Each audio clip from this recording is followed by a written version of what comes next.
Hello everyone, আজকে তোমাদের সাথে শেয়ার করব সাভানার একটা পার্সেলের আনবক্সিং। সাভানা থেকে আমি ফার্স্ট টাইম বেশ কয়েকটা জিনিস অর্ডার দিয়েছি, যেগুলো বেসিক্যালি ছিল ফোনের কভার। নতুন ফোন নিয়েছি তো তার জন্যই কভার অর্ডার দিয়েছিলাম। আর সাভানার কভারের কালেকশন আমার ভীষণ ভালো লেগেছে, বাট একটা জিনিসের জন্য আমি ভীষণ ডিসঅ্যাপয়েন্টেড, সেটা হচ্ছে ওদের পারচেসিং আর ডিসপ্যাচ টাইমিংটা অনেক বেশি লং থাকে।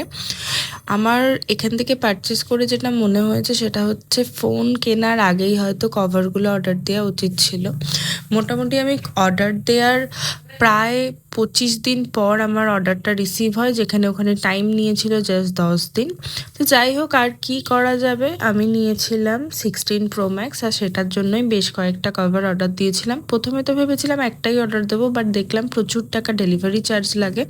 আর আমার একটা স্বভাব আছে, আমি কিছুদিন পরপরই কভার চেঞ্জ করি, তাই ভাবলাম ঠিক আছে অ্যাফোর্ডেবল রেঞ্জের মধ্যে বেশ কয়েকটা কভার নিয়ে নিই, তাই মোটামুটি 4-5টা কভারও অর্ডার দিয়ে দিই, আর যেটার ক্ষেত্রে আমার কোনো ডেলিভারি চার্জও লাগেনি। পরপর কোন কভারটা কোন কভারে নিয়েছি সেগুলো তো তোমাদেরকে দেখালাম। ফার্স্টেই দেখলে একটা চার্জার কেস নিয়েছিলাম, আর এগুলো আমি ফোনেও পরিয়ে দেখাবো কেমন লাগছে। ফার্স্টে এটা দেখে নাও, এটা বেশ ভালো, সাইডটা গার্ড রয়েছে। দেন একটা ফ্লাওয়ার প্রিন্টের ওপর একটা সুন্দর কভার নিয়েছি।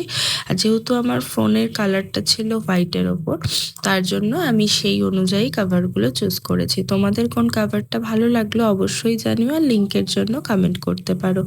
টাটা।